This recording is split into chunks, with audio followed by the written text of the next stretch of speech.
white Americans have a criminal history. They have a criminal nation. The nation is built on criminality and murder and exploitation.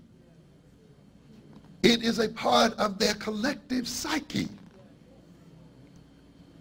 The United States is a mafia government.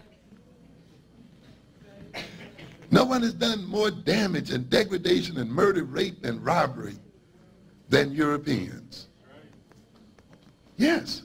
Therefore, in order to escape confrontation with their true criminal nature, they must accuse others of being criminals. What we call projection. They must become obsessed with the criminality of other people. And black folk become those other people, you see. What does Clinton Cox say? You called the Indians savages so you could behave toward them what? Savagely. That's the function of stereotyping, you see. If I call you a criminal, then I can treat you what? Criminally. I don't owe you justice. In fact, shooting you in the street is justice. We know you are already a criminal. Why should we bother to take you to trial? Yes, that's what it is. We're doing a service. We're saving the taxpayers' money. What have we lost? A criminal? What are you complaining about? Yeah, this is the deal. What does it mean then? When you can become, then often people, in order to escape certain problems, become obsessed with other issues to the point where they don't have time or the energy or anything else to think about anything else. They don't see anything else. So I can forget my self-hatred. I can forget my self-alienation if I concentrate on how much I love myself. But this is a bad kind of love, you see. It's not the right kind of love. If I concentrate on what? How great I am. If I concentrate on making other people see what? How great I am. You see. And therefore, my 24 hours a day, I'm obsessed by projecting my what? Greatness. And I will, but that greatness is coming out of what? Hatred and inferiority. And since I'm greater than everyone else, I must make everyone else superior, in what? Inferior to me. In fact, I can only love people who attest to my superiority. I can only love a woman who 24 hours a day maintains my superior ego and states that she is in need of leadership and guidance. And I'm her leader. I may be emasculated in the world, but in my house, I'm the king. And at any moment she indicates that I have feet of clay, I shall use them to stomp her. Yeah, this is the kind of thing we have here. Yeah, and it goes the other way too. You know, make me a goddess and lay at my feet all kinds of sacrifices. Yeah, yeah, live through me. And any moment that you don't hold this up, I'm going to react with anger and call you all kinds of names and problems. That's the issue of narcissism. Then you have the phallic character, flaunts his masculinity through success at work or conquest over women, constantly seeking confirmation of his potency, identifies himself with his penis. Ultimately, though, ladies and gentlemen, this is a man who's afraid of castration, who really thinks his balls have already been cut out from under him. Therefore, he needs a constant confirmation that he has them. Kind of reminds me again of the black and white video. What was that boy trying to grab down there between his legs? What are so many black men grabbing that all the time out there? Yes, seeing if it's there. Yeah, where is it? In other words, then, that relationship can move into a master-slave kind of relationship. A relationship that tries to use and exploit other people. A relationship that, in a sense, duplicates the the social relationship that the man has. Don't worry about it. It'll be all right. At the end, you have people then who have a problem with lovability and are in constant need of reassurance. So what does this all imply? We don't have time to go into it all. What does it all imply? What does it roll out to be? It means then that if we are to transform the relationship between black males and black females and transform the nature of black life, period, we must transform the American system itself. Yeah, you can't get around that. Oh yeah, we have to if we are going to say that living in America, being black in America, creates a good deal of the problems that we have, then we must change America as a part of changing what? The problems. Now, it doesn't mean that we focus outside of ourselves, because one of the best ways of changing America is by what means? Changing ourselves.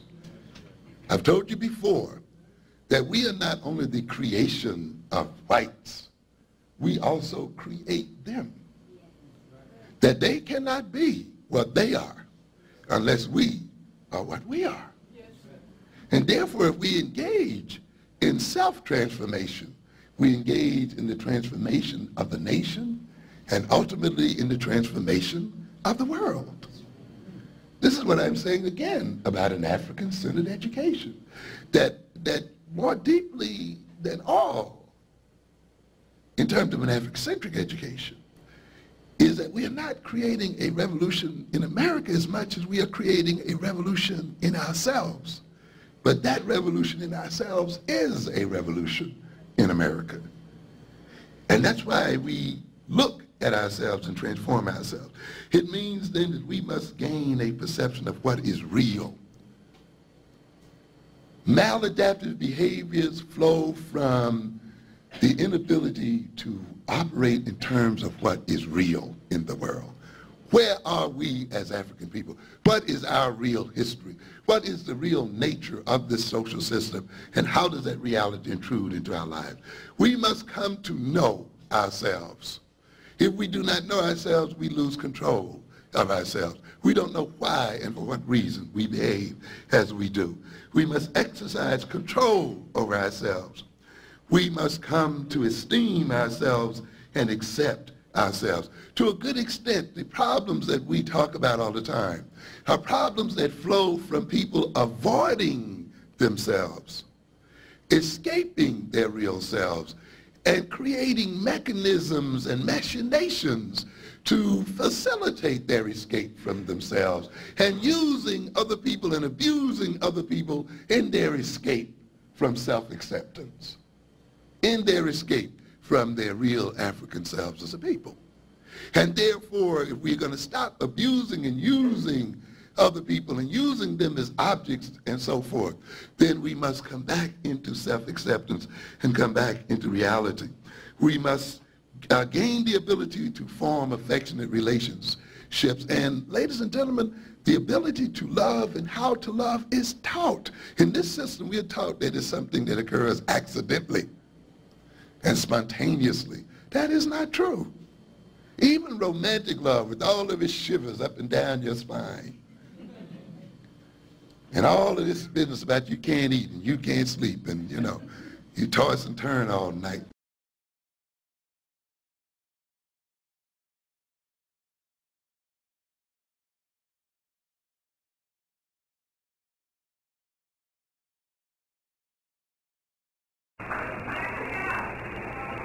We have let another people's spirit take possession of our bodies and take possession of our minds. When we speak, it is not with our African voice. It is with the voice of that demonic presence that uses our lips to speak its own language. Yes. Yes, we have to recognize this. We are possessed.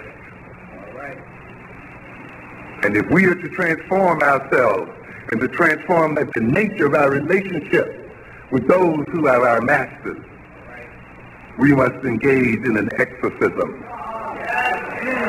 and clear the devils out of our minds.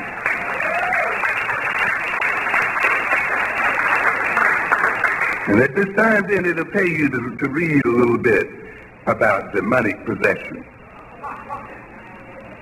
And we have to be demonically possessed. Because if we talk about black-on-black violence, self-defeating behavior, self-destructive behavior, then we could not be possessed by a beautiful and wonderful God.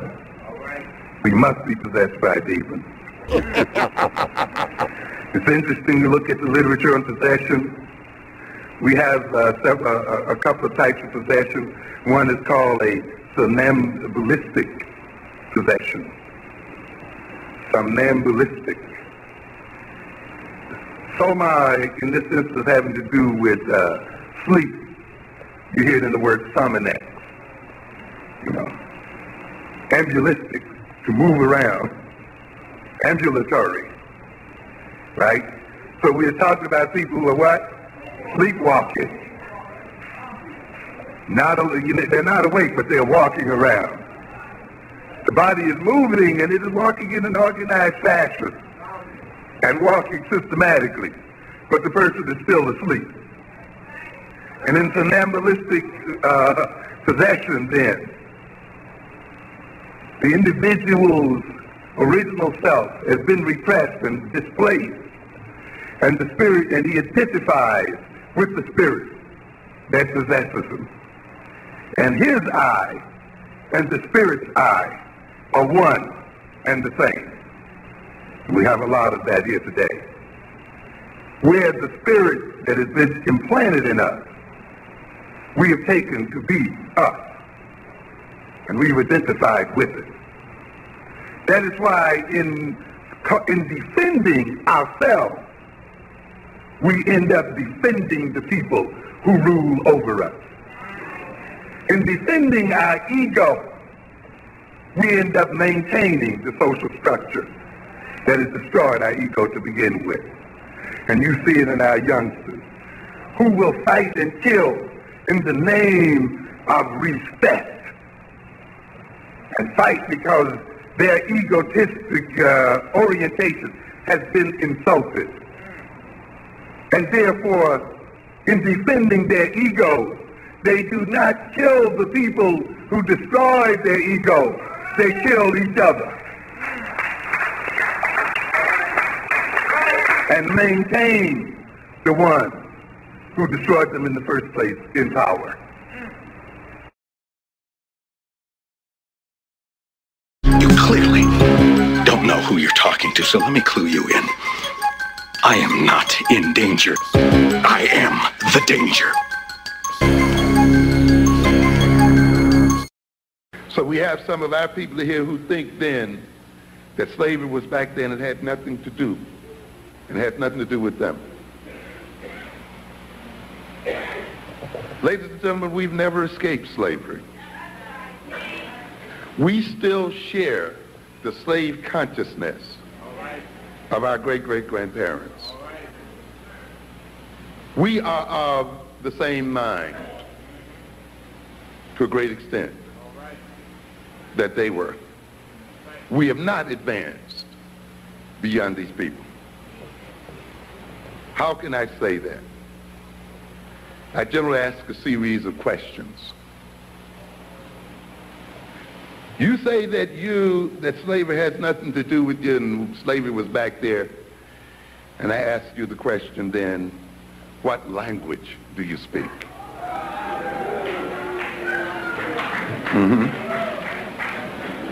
When did you learn that language? Was that the language African people were speaking when we were taken into slavery in America? In other words, the language we speak at this moment is what? A slave language. The language that our slave ancestors were forced to learn. And we still speak it, and you can still hear the pidgin, the Creole, and the other kinds of stuff in our language right at this moment that they had to go through. That language, with its words defined by history and by an experience, is the language we use today to guide our behavior. It's the language we use today to talk to ourselves. It's the language we use today to learn about ourselves and to learn about the world. It's the language today we use to try to understand ourselves. Is there no wonder then that we are still confused? So we have not escaped slavery because we are still using a slave language, and we speak the language of slaves. What kind of food do you eat? You say soul food? Was that the food of African people? Slave food. The food that we find most satisfying, the food that we find that sticks to our ribs, the food that we call down home, a food that we learn to eat in the quarters. And yet we dare say that we have escaped slavery, that we have nothing to do with those people back there, that was back there. When our whole very social life and social relationships, our very definition of ourselves as a people, our very attempt to commune with ourselves is mediated by the food of slaves. Understand what I'm trying to get at? And how can you say that you exist in a different consciousness from another people? What kind of uniforms are we wearing? Huh?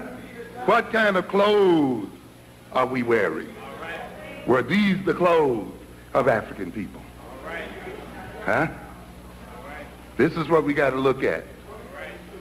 Yes. What is this to say then that we've escaped slavery? What kind of names do we respond to? Yes. Yes.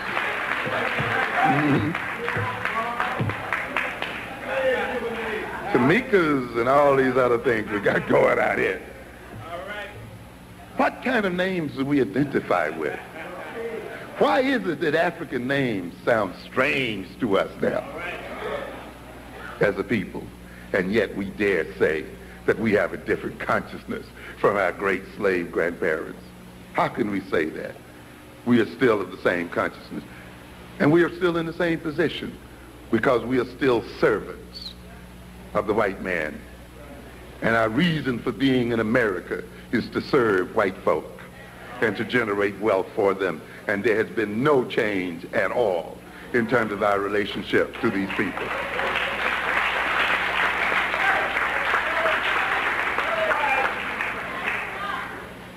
The values that we pursue are slave values and the values of servants. The social relations that we create and interact with were built and developed during the periods of slavery. We have not escaped it at all. But it is time for us to change the slave consciousness, this consciousness of servitude that is still too much with us today. And ultimately, we ask the question that's closest to home for a lot of people. When we claim that we've escaped slavery, and the slavery was something back there which had nothing to do with us today. And then I ask you the question, what kind of God do you worship?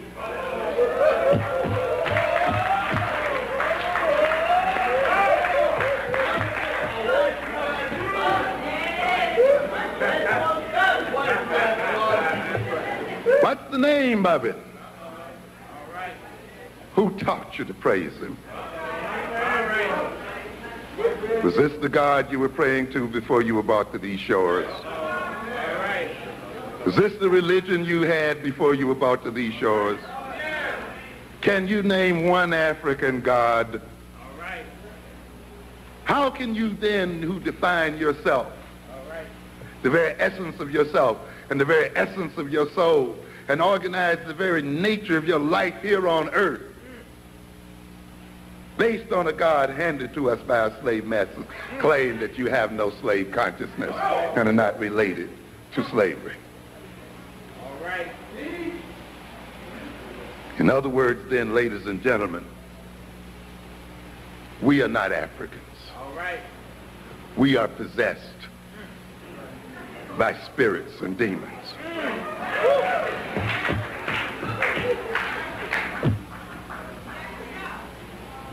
We have let another people's spirit take possession of our bodies and take possession of our minds. When we speak, it is not with our African voice. It is with the voice of that demonic presence that uses our lips to speak its own language. Yes. Yes, and we have to recognize this. We are possessed. And if we are to transform ourselves and to transform that the nature of our relationship with those who are our masters, we must engage in an exorcism and clear the devils out of our minds.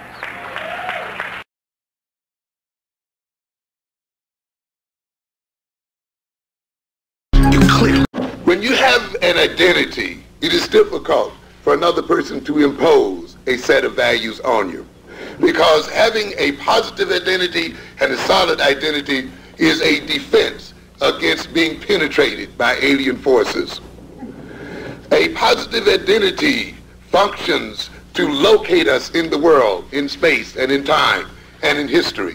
A positive identity gives us a sense of purpose and a sense of direction. A positive identity provides us with self-knowledge and direction. A positive identity provides us with a sense of belongingness. When we say we are African, we are not merely identifying ourselves as individuals. We indicate that we belong to a people, to a culture, to a nation, that we belong to a system of values, a system of perceptions, a system of behavior, folkways and mores. A system, an identity permits us to cooperate with other people. It permits us to understand what role we must play within a particular group. An identity permits us to know our own interests. An identity permits us to provide ourselves with an evaluative system, permits us to evaluate what is going on in the world. An identity provides us with a defense against possession. I've often said that we cannot be African and be slaves and subordinates of other people at the same time. We cannot be fully identified and at one with our African identity and be subordinate to another people. The European, of course, recognized this immediately. That is why when we talk about our slave history, we often talk about the destruction of African culture. We talk about the rewriting of black history as an attempt again of destroying the African culture and an African personality. We recognize that the destruction of that personality, the separating of us from our culture, the separating of us from our history, is a separation of us ultimately from our identity. It means a split and a schism is created in the personality. When a schism and a split is created in the personality, the individual is made exceedingly uncomfortable. It is the first rule of brainwashing.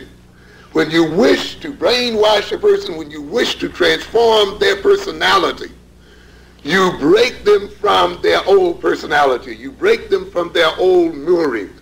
You make them question and doubt their previous culture and their previous learning.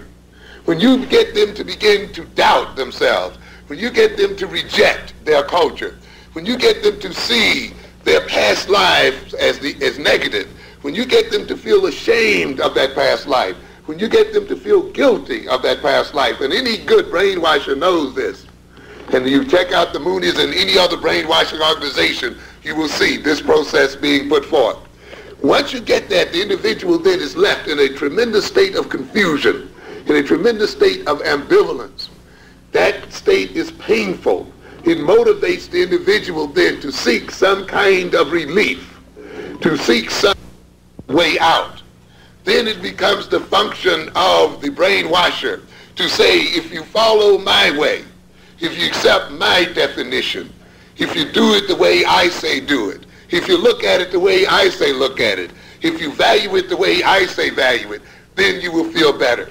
See how happy we are. You know, often in these semi or quasi-religious brainwashing places, you see the people running around smiling, and they're all glory, and they're all happy, and they're all loving, and they're all, you know, and here's this confused person cut off from family, cut off from his community, cut off from everything he's known, and is filled with pain, and yet these people seem to be so loving, they seem to be so brotherly, they seem to be so sisterly. Then let me get what they have. And of course these people are here to say, see, if you thought the way we thought, if you look at things the way we look at it, you'll be happy, you'll be one, you'll be accepted. Then often the individual then accepts the values and the orientation of the brainwashing group and then becomes a part of that group.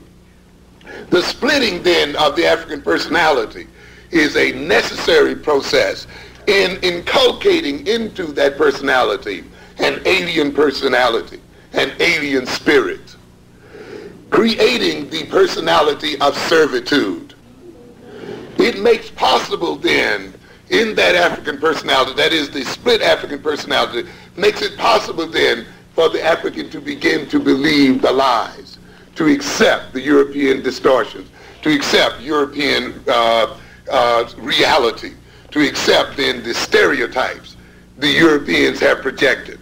And it's very interesting as you ride the subways today, and it becomes an embarrassing event to watch our youngsters use the degrading term they use again and again, so loudly, so unself-consciously. When I grew up, the idea of using this term in public, the idea of letting white folk hear you using that term, calling one, letting any other group of people hear you referring to yourself by that term was unbelievable. But now this seems to be the coin of the realm. And we hear it all the time. Yeah, that nigga did, that nigga that. And, you know, it just goes again and again and again. People must have been destroyed in many ways to talk about themselves in public and to be this way so loudly and so clearly. You must then break the African person from his African identity in order for this to happen. And this, of course, is what happens. Nature abhors a vacuum, we say. In other words, where there's a vacuum, there's an attempt for that vacuum to be filled in some way or another. And of course, we see that when we suck sodas with a straw, we create a vacuum, of course, and that vacuum sucks into it whatever we are drinking. When you create a vacuum in the personality by separating the African personality from its African identity, then there is an attempt for that personality to suck into itself something else, to fill its emptiness. When the European then is in control of information, when the European is in control of so-called knowledge, when the European is in control of so-called reality, in control of definition and so forth, it will be these things that are sucked into the African personality. When the European projects lies as truth, there will then be these lies sucked in through the vacuum of the split African personality and accepted as truth. And then this personality, these sucked in lies, these sucked in perceptions, these sucked in distorted views of reality will take on a life of their own. They will take on a structure and an organization and represent themselves as a personality. At that point, the African personality becomes possessed by a spirit. When we hear, as I said earlier, about the black boys and our children talking that language on the subway and speaking the way they speak, in a way it is not they who speak. It is the spirit in them that speaks using their mouths, using their bodies. When they then believe the lies that they cannot learn as well or better than any other people, when they are afraid to try, when they are afraid of failure, when they are afraid of success, when they are afraid to challenge the European. You see, we talk about racism, but I don't think we are yet really ready to do something about it. Because doing something about it in the ultimate sense means preventing and neutralizing the perpetrators of racism. Ultimately, it means, ladies and gentlemen, removing the Europeans' ability to perpetrate racism in the world. Not getting the European to love us, not getting the European to so assimilate with us or to accept us, but getting the European in a position where no matter how scandalous he is in terms of us, he can do a doggone thing about it.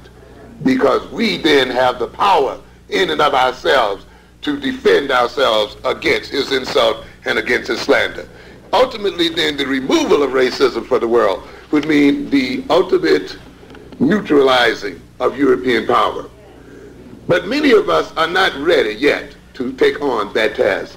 Many of us are still afraid that we are not up to that task, that we cannot defeat the European, that we cannot neutralize the European. So we have opted for some kind of armistice, some type of suing for peace, some type of getting along, because we figure that is the best that we can do. Then in this sense, then we will be continued to be possessed by an alien spirit. And that alien spirit then will speak to us. When we then fail to believe in ourselves as people, it is because that spirit has taken over us, and it says to us what the European has said: you can't succeed, you can't run the world on your own, you're incapable of having a culture. Without us, you wouldn't have VCRs, you wouldn't have TVs, because see, you're not technical, and you know you love it. You wouldn't have compact disc, and you know you're into your music, you see, and you wouldn't have this, and you wouldn't have that. Europeans are mathematically gifted, and you are not mathematically oriented, and Jews can count money, and you don't know how to keep money. That means that there's a spirit in us, and that spirit whispers to us, and it keeps us from attempting many of the things that we should attempt. This can only occur when we have been separated from our African selves.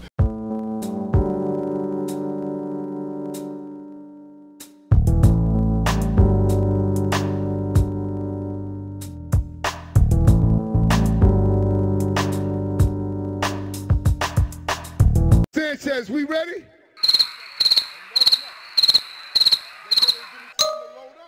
Are we ready?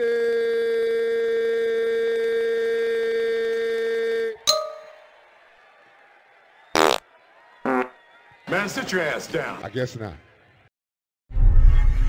Psychology, we call it love for the aggressor, identity with the aggressor, where one loves the one that persecutes them in an unhealthy sort of way. But this is a part of what Freud talked about when he talked about the Oedipus complex. That his theory is that the boy comes to be like his father. I ain't no black. Because the boy hates his father. And it's a very interesting kind of concept there. He wants to get rid of his father. Then how does he come to be like his father, we say? Because if he comes out and actually tells his father how much he hates him, the father might do what?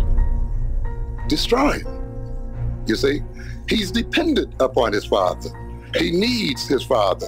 And that need and dependency, that fear that his father will hurt him or destroy him, the fact that he feels weak relative to his father, then sets him up to say, I can't express my hatred, I can't express my hostility. And yet this hostility is tearing me apart, this hatred is tearing me apart. How can I get rid of it? And he gets rid of it by saying then, I'll do what my father says do. I'll be like my father. If I think the way my father thinks, if I behave the way my father behaves, if I look at the world the way my father looks at it, if I have the values that my father has, if I be as much like my father as possible, then I will escape my father's punishment and death. If I can show my father that I love him, that I'm the same as he, then my father will not victimize me. And it's a peculiar theory, but it has some interesting aspects about it. To a good extent, the relationship between African peoples and white people is a father-child relationship. We think of ourselves as weak, powerless against the white man. We see him as the source of gifts, the source of blessing. He gives us the jobs. He gives us the protection. He gives us the food. He provides the water. He provides the housing. He provides this. He provides that. You see? And we also think because we're weak, we cannot go directly against him to destroy him, even though he hurts us, even though he degrades us, even though he frustrates us, even though he enslaves us and discriminates against us. We still don't quite get up the drive to say, well, I'm going to destroy this person who degrades me and who is destroying me. Because we feel as if we need him in some kind of way, that we can't live without him. He also tells us that you suffer because you have a different color. You suffer because you have a different kind of shaped nose. You suffer because you have a different hair. You suffer because you come from Africa. You suffer because you don't look like me. And what do we go for then? We say, well, if I want to get out of this suffering, then I should be as much like him as possible. As a matter of fact, if I get so much like him where he can't tell the difference between me and himself, he won't punish me anymore. I will no longer be, what? A victim. So therefore, we are motivated then to come outside of ourselves, to move toward the person that is destroying us and victimizing ourselves, hoping that if we can get them to love us, and if we can show them how much we love them, and if we show them how much alike we can be, we can get them to not see us as color. You know, look at me, don't look at me as a black person, look at me as a person. You know, to abstract us. In other words, in order for other people to love us, they must not see the blackness of our skins. They must see some kind of invisible abstraction before them. True love is a person who sees you for all of your blackness and your big lips and your big nose and your kick your hair and still does what? Loves you. If they got to remove your hair and they can't see you standing before them as a black person, they don't love you, ladies and gentlemen. For a person to say, I don't see you as black, how can you not see me as black? I'm standing right in front of you. But this is the kind of thing we want these people to do, to abstract who we are. And therefore, if we become an distraction, that means we leave who we are. We have to come outside of ourselves. That's why we want to be educated with them and educated like them and so forth. We want to not identify in any way with Africa, African people, because to identify with Africa and African people is to suffer. So consequently, we even come to hate ourselves and come to hate our people and come to love the people who destroy us, but it's an unhealthy kind of love. We come to resemble those people. We want to take their values and their orientations toward life. And when they accept us, we escape from our self-hatred. And therefore, we look as if we look for their love to take us outside of ourselves as a people. So consequently, even when we don't love them, when we love even within our own group, we still often look for a kind of love that will take us outside of ourselves, which means then we become false and unreal and untrue and dishonest and deceptive, unknowing. And how can you develop then a beautiful household and beautiful children and a beautiful community with a love based on this kind of hatred?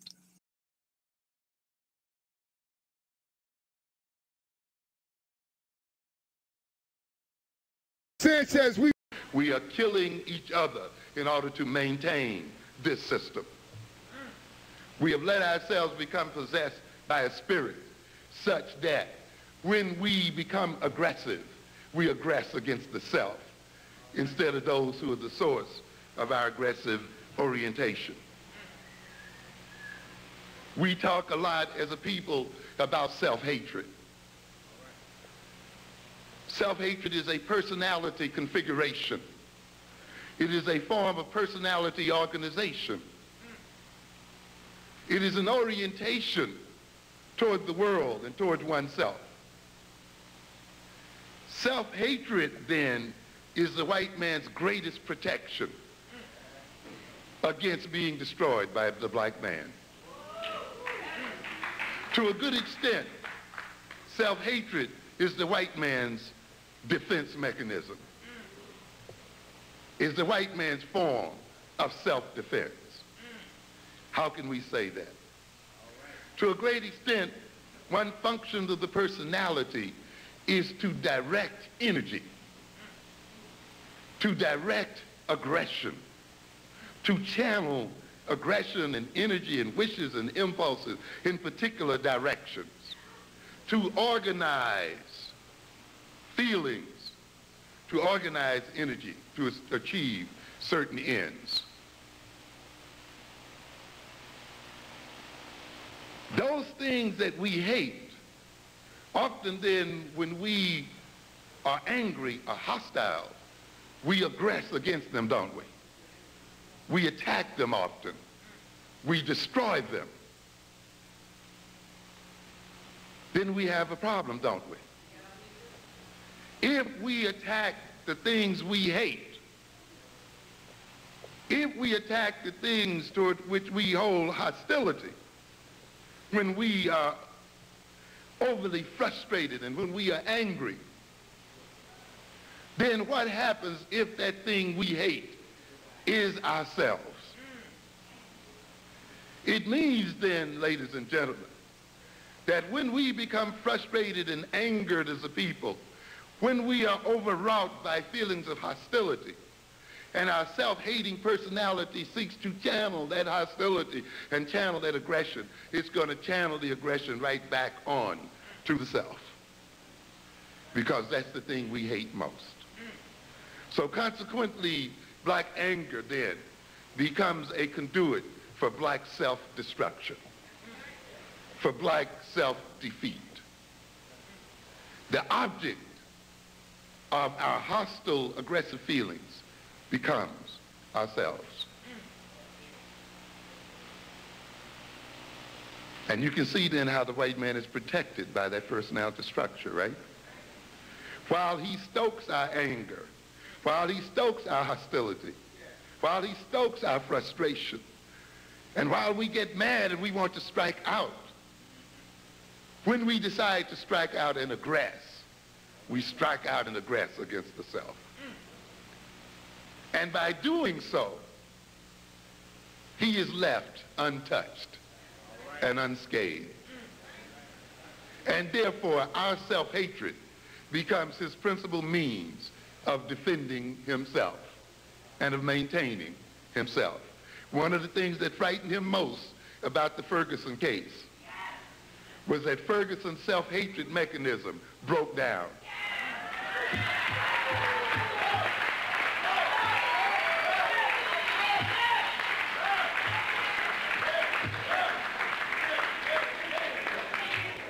Unlike many deaf, dumb, and blind Negroes, he knew who his enemies were.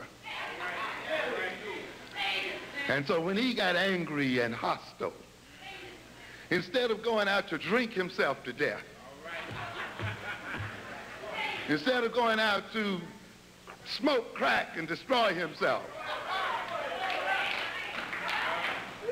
instead of going out to killing someone who looked like himself, instead of going out to commit suicide and put himself in a place to be destroyed by somebody else, he went directly to the source of his frustration.